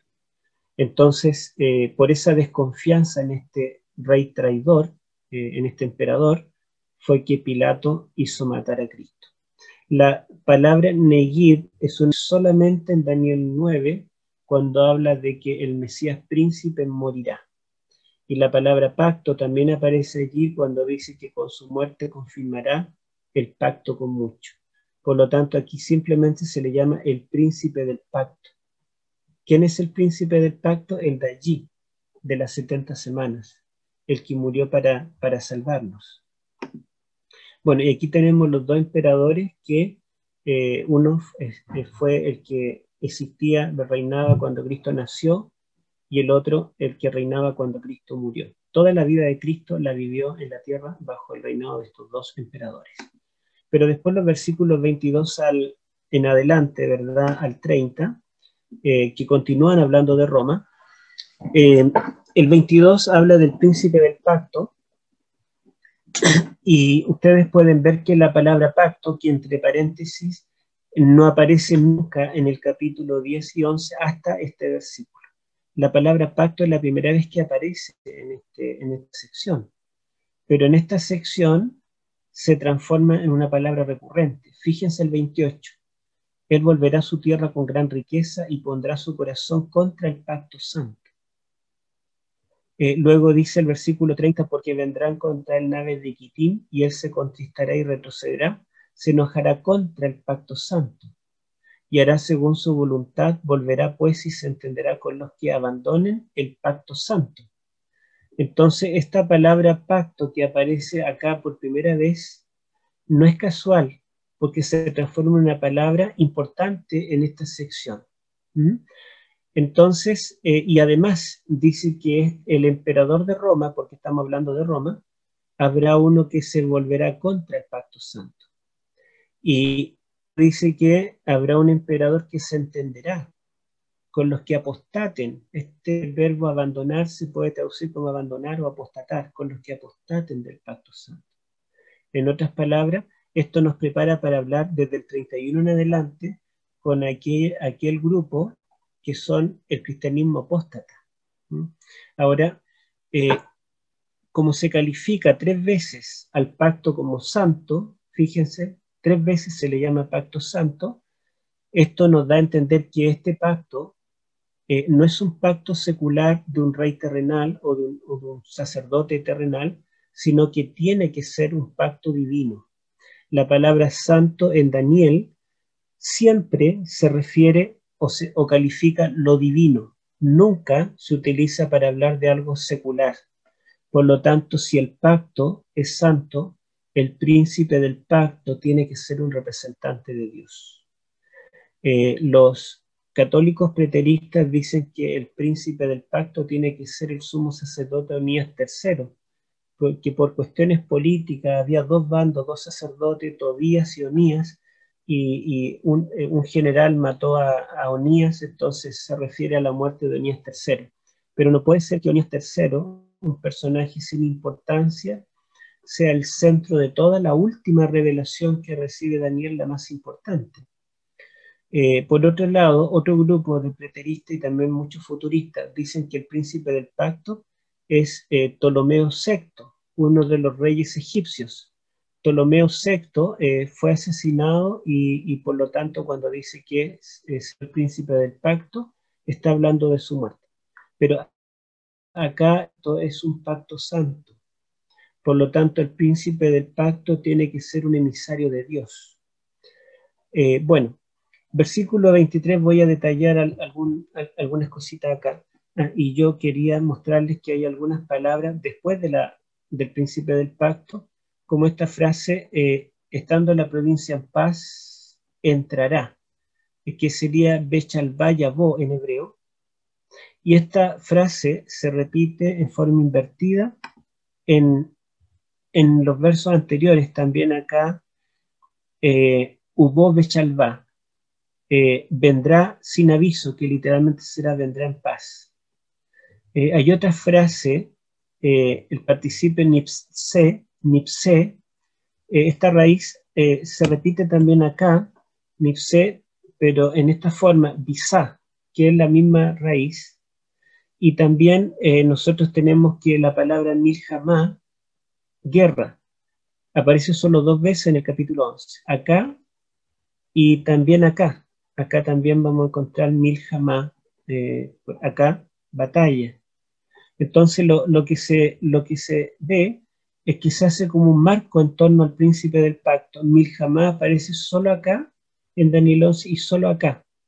Después tenemos Basá acá y Bisá acá. Luego tenemos Ubó Belchabá acá y Belchabá Yabó acá. Y Negid Berib, el príncipe del pacto, en el centro. Todos estos detalles estructurales lingüísticos le dan compactación a esta división. Bueno, y ahí tenemos cómo explicar el versículo 23 en adelante, porque acá muchos comentadores, después de hablar del príncipe del pacto en el año 31, se saltan más de 1000 años para ir a las cruzadas. Y luego vuelven atrás al año 500, en el versículo 31. Entonces, este salto no es necesario, porque al introducir al príncipe del pacto, dice, él, después del pacto, engañará, subirá y saldrá vencedor con poca gente. Aquí la traducción, la palabra pacto no aparece, sino que es el verbo juntarse. Él, después que se junte con él, dice el original, él es un rey. El rey que está describiendo, el rey, después de juntarse con él, y él es el príncipe del pacto, que es el antecedente que tenemos acá. Por lo tanto, tenemos que buscar qué emperador romano se juntó o se unió al cristianismo. Y sabemos quién fue, Constantino. Pero dice, engañará. El texto hebreo dice que se juntará al príncipe del pacto engañosa. Y la verdad es que Constantino se hizo cristiano, entre comillas, con un propósito particular, lo que le permitió salir vencedor con poca gente. Voy a mostrar acá este mapa. En el año 306, Constantino fue coronado emperador aquí, en el norte del Imperio Romano, pero paralelamente aquí en el sur, en Roma, fue coronado Magencio. Acá fue coronado Licinio y acá fue coronado Maximino. O sea, se coronaron 4 emperadores. Y en el occidente, el Imperio Romano Occidental, Constantino, que venía del norte y todo este sector le aceptó, luchó contra Magencio, el rey del sur. Fíjense cómo conquistó todo el sur y Constantino le ganó. Pero el ejército de Constantino era mucho menor. ¿Y por qué le ganó? Bueno, la historia nos dice que cuando él cruzaba el puente Milvio para enfrentarse en Roma contra Magencio, él tuvo la visión de la cruz y él peleó contra Magencio con este símbolo. Pero también la historia nos dice que este rey Magencio, su padre Maximiano, que fue el que le ayudó a ser emperador, lo traicionó y se unió con Constantino. Y le dijo Constantino la estrategia militar de su hijo. Y fíjense, todo esto no es casualidad. Dice, estando la provincia en paz y en abundancia, hará lo que no hicieron sus padres ni los padres de sus padres. Constantino hizo algo completamente diferente a los emperadores anteriores. Y esto que él hizo, ¿verdad? En vez de perseguir al cristianismo, unirse al cristianismo, le permitió repartir botín, despojos, riqueza, etc. Obtuvo un buen resultado. Dice, despertará sus fuerzas, sus ejércitos contra el rey del sur. Y ya nosotros no debemos entender Egipto, ni los Ptolomeos, debemos entender el norte y el sur en relación al Imperio Romano. Porque ese es el imperio de ese momento, ¿verdad? Histórico. Y en el norte vemos que fue coronado Constantino y en el sur fue coronado Magencio. Despertará a todos contra el rey del sur y el rey del sur se empeñará en la guerra con un ejército grande y muy fuerte, pero no prevalecerá porque le harán traición. Incluso los que coman de su manjar lo quebrantarán. Y fíjense ustedes que lo traicionaron incluso su padre. Entonces podemos ver que estos detalles calzan perfectamente con la historia de Constantino. En el año 312 Constantino vence a Magencio y se transforma en el emperador de Occidente, y Licinio vence a Maximino y se transforma en el emperador de Oriente. Y el rey de todo el Oriente, inclusive Egipto, es Licinio. Pero luego estos dos reyes pelean y Constantino le gana a este otro rey del sur. Y conquista entonces todo el imperio romano de Occidente y de Oriente, incluyendo hasta Egipto. Y ustedes ven que hay dos batallas contra el sur en los versículos anteriores. Bueno, y termino, no me voy a detener más. El verso 31 claramente introduce al papado. Se levantarán sus tropas que profanarán el santuario y la fortaleza. Esto lo describe Daniel 8:11. El cuerno pequeño en su fase papal profana el santuario y la base de su santuario la echa por tierra. Dice, quitarán el continuo, el cuerno pequeño echa abajo el continuo y pondrán la abominación desoladora, el periodo de la Inquisición, cuando la idolatría, la falsa adoración reemplace a la intercesión de Cristo en el santuario y será desoladora porque será perseguidora e inquisidora. Y será tan inquisidora que dice que, fíjense ustedes que muchos sabios caerán a espada, a fuego, en cautividad y despojo. La palabra sabios, la palabra pueblo, el verbo caerán, son verbos que unen, términos que unen todos estos versículos, que está hablando de Roma papal. El 35 dice también, algunos de los sabios caerán para ser depurados, limpiados y emblanquecidos hasta el tiempo del fin, literalmente. Y el tiempo del fin comienza en 1798. Por lo tanto, esta persecución contra los sabios del pueblo será hasta el tiempo del fin, hasta 1798. ¿Quién ejecuta esa inquisición desoladora? El papado. Pero aún más, este poder se levanta contra Dios mismo. Dice que se levantará contra todo Dios y contra el Dios de los dioses hablará maravillas. Y finalmente, en el tiempo del fin, bueno, lo pegué en otra parte, este poder intentará dominar el mundo nuevamente y destruir al pueblo de Dios. Les muestro para terminar acá. Si ustedes se dan cuenta, los reyes persas, solo en el versículo 2, habla de 3 reyes, pero después habla de un cuarto que es especial. Luego de los reyes griegos habla del primer rey que será valiente, especial, y los demás son muchos reyes griegos, ¿verdad?, del norte y del sur. Después tenemos Roma, que lo divide en 3 partes.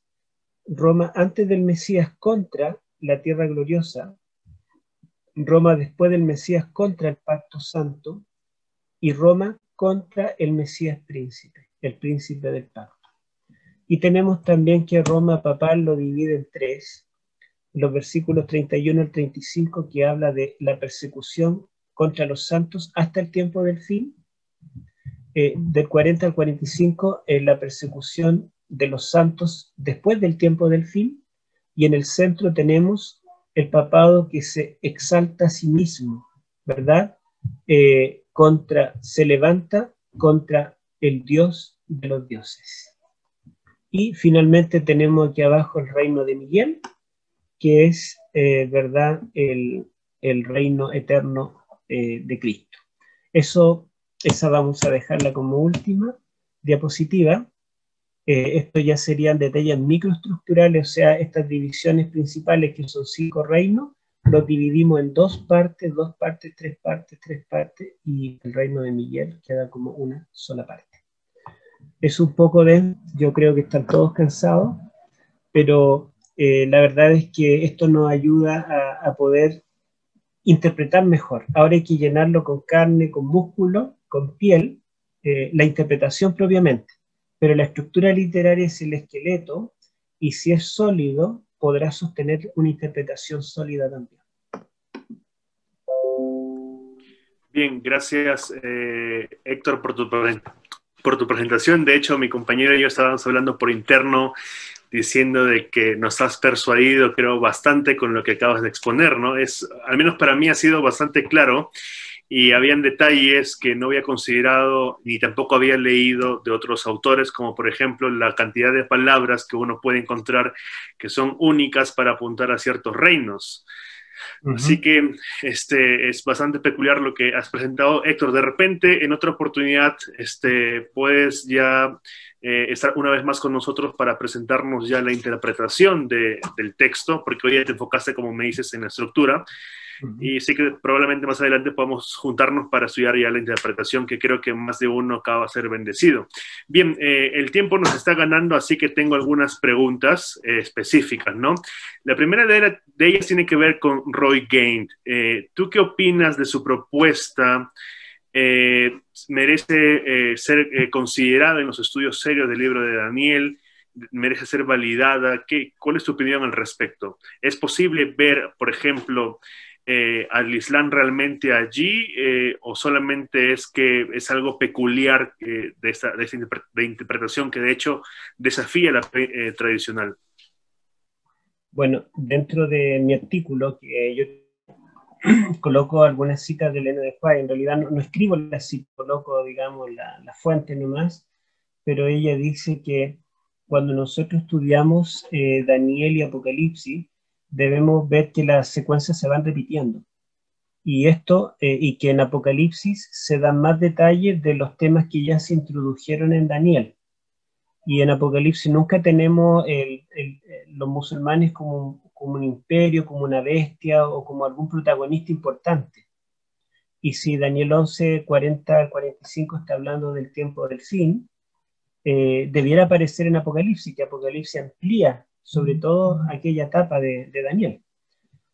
Por otro lado, para introducir al mundo musulmán, nosotros tenemos que interpretar todo Daniel 11 en forma literal. Porque si nosotros interpretamos que después del Mesías, después del versículo 22, la geografía ya no gira en torno a la Jerusalén literal, sino que ahora el pueblo de Dios y la ciudad de Dios es la iglesia cristiana, ¿verdad?, que está presente en todo el mundo. Significa que el rey del norte en el tiempo del fin ya no puede ser un imperio que literalmente está al norte de Palestina, y el rey del sur un imperio que esté literalmente al sur de Palestina. Fuera de eso, cuando nosotros vemos la historia de las cruzadas no tenía como centro Egipto. La verdad es que el centro era Palestina y otros lugares, pero Egipto era algo secundario dentro de las cruzadas. Por otro lado, las cruzadas que vinieron por el año 1000 tienen un antecedente mucho anterior en relación a los musulmanes. Por ejemplo, cuando los musulmanes con la égira, ¿verdad?, después de la muerte de Mahoma, comienzan a conquistar todo el mundo occidental, el cristianismo. Conquistan el norte de África, España por 8 siglos, y los musulmanes invaden las costas de los países cristianos de Francia, de Italia, incluso el Vaticano es saqueado en el año 846, y todo eso, va a haber una lucha entre estos reyes, el papado y el mundo musulmán. ¿Por qué saltarnos a las cruzadas? Si la verdad es que los combates comenzaron ya desde el siglo VII. Entonces, no, digamos, sería mirar en forma parcial en la relación entre el catolicismo y el mundo musulmán si nosotros solamente nos saltamos a las cruzadas. Ahora, gracias por la respuesta. Moviéndonos un poco a otro autor. Jacques Ducan ha trabajado un libro sobre Daniel 11, no lo tengo en la mano. Es un libro que se publicó hace 2 años, es que no me equivoco, en inglés. Es un intento traer una nueva perspectiva historicista, donde él dice pues que en el capítulo 8 Roma está de manera implícita, Roma imperial, pagana, de manera implícita, no explícita, con lo que lo vincula pues al cuerno pequeño de Daniel 11. Sin embargo, lo que me llama más atención de su postura es que él empieza en Daniel 11:5 con Roma papal. Ahora, la cuestión es la siguiente. Cuando nosotros vamos al versículo 22, y como tú lo has mostrado también, el príncipe del pacto para tu referencia directa al Mesías príncipe. Si no, lo pondría pues en el margen de la historia de la cristiandad, que mártires, por ejemplo. Ahora, ¿qué más nos puedes decir tú respecto a esta interpretación bastante peculiar que intenta definitivamente, porque el propósito principal de Dukan es desligarse del preterismo y del futurismo y tener una sola perspectiva para que así no nos acusen a los adventistas de que tenemos ciertas del futurismo? Bueno, la verdad es que hay cosas que no calzan en realidad para nada, lingüísticamente, históricamente. Y, por ejemplo, a ver, él comienza el libro criticando justamente a los preteristas, porque dice que ellos introducen en el capítulo 11 a Antíoco Epífanes, y que puesto que lo introducen allí, ellos de atrás para adelante, porque después van al capítulo 8 y tratan de justificar la presencia de Antíoco Epífanes allí, en el cuerno pequeño, y al 2 y lo encuentran. O sea, dice él, si nosotros leemos Daniel en orden, desde el capítulo 1 hacia adelante, no lo vamos a encontrar nunca.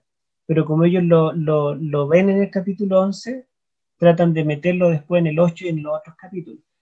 Y cuando él hace su análisis ya, él comete exactamente el mismo error. Porque en el capítulo 11 él dice, debemos sacar a Roma imperial, como tú dices. Entonces se salta de Grecia, se salta al papado. Pero para justificar esto, él dice, retrocedamos el capítulo 8. Y retrocede al capítulo 8 y él saca a Roma también de allí. Entonces, en el fondo está cometiendo el mismo error. Una vez que él introduce una idea nueva en el capítulo 11, trata de justificarlo también en los capítulos anteriores. Y eso, ¿verdad?, es repetir el error que él está criticando. Entre otras cosas, ¿verdad? Pero básicamente lo más importante es que nosotros no podemos sacar a Cristo del versículo 22. No solamente porque somos cristianos y nos interesa, sino porque la palabra Nagib, príncipe, aunque en el castellano, ¿verdad?, la palabra príncipe en Daniel aparece un sinfín de veces, pero todas las veces que aparece la palabra príncipe en hebreo en realidad es zar. En el capítulo 1 dice el príncipe de los eunucos, zar. Después habla en el capítulo 9 de Daniel ora y dice nuestros príncipes han pecado, y zar, zarim. Después habla en el 8 del príncipe del ejército, zar sabá. Después habla de Miguel vuestro príncipe, zar. Pero la única vez que utilizan allí es en el 11:22 y en el capítulo 9, 25-26. O sea, en los dos lados es llamado de una forma exclusiva, en los dos lados muere y en los dos lados es vinculado a un pacto. Entonces no hay duda de que se está refiriendo a la muerte de Cristo. Bien, tengo una última pregunta, Héctor, aquí. ¿Qué pasaría si nosotros no consideramos el elemento cristocéntrico no solamente para interpretar Daniel 11, sino también para verlo en la estructura? Bueno, si nosotros no consideramos el elemento cristocéntrico, justamente yo hoy estuve leyendo unas citas del N. de White de Testimonio para los Ministros, donde dice que nosotros debemos interpretar Daniel cristocéntricamente, no debemos nunca perderlo de vista. Pero fuera de eso, en cada capítulo Cristo es el centro, y la estructura completa del libro tiene a Cristo en el centro. Entonces sería una excepción si la última revelación, que supuestamente es la más importante, no tiene a Cristo. Entonces Cristo tiene que ser el centro. Y una vez que nosotros encontramos a Cristo en el centro, se nos facilita el camino para entender Daniel. Y además de eso, ¿verdad?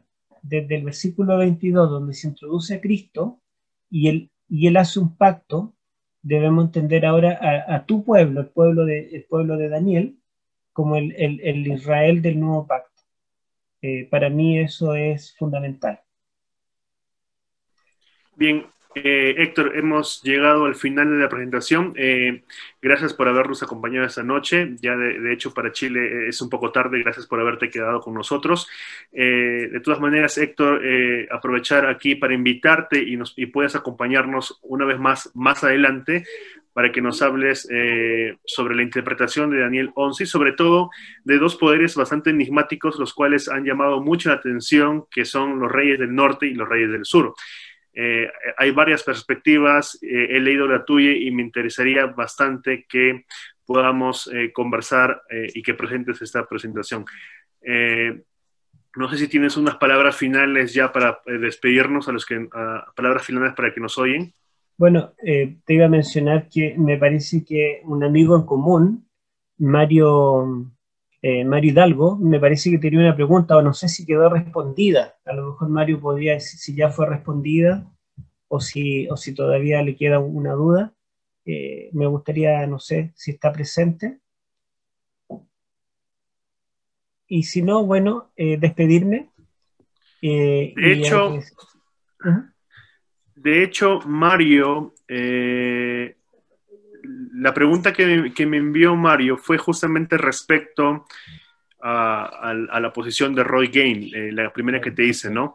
Él literalmente me dijo cuál es su evaluación del doctor Roy Gane, quien ve al Islam en Daniel 11 y él no lo ve en ninguna otra parte, y creo que ya la respondiste, ¿verdad? Claro, respondida. Gracias. Bueno, agradecer. Así que esperemos que ya... Ajá. Adelante, por favor. Agradecer y agradecerte a ti. Yo veo que esto es un tremendo esfuerzo. Yo estoy día por medio haciendo algo, digamos, algún programa, y ya estoy agotado, y tú lo haces prácticamente todos los días. No hay nada monetario detrás, no se te está pagando para esto, y estás contribuyendo a que el pueblo de Dios esté siendo preparado de una forma profunda. Está juntando personas de distintos países del mundo. El idioma no es un impedimento porque te consiguen los traductores, y han logrado traer aquí a grandes teólogos nuestros. Entonces te agradezco y pido a los hermanos presentes que oremos por Joel, que Dios le dé salud, que le dé sabiduría, que le dé humildad, y que pueda seguir haciendo este trabajo y que sea un Hermes, un comunicador de los secretos de los dioses para la gente común.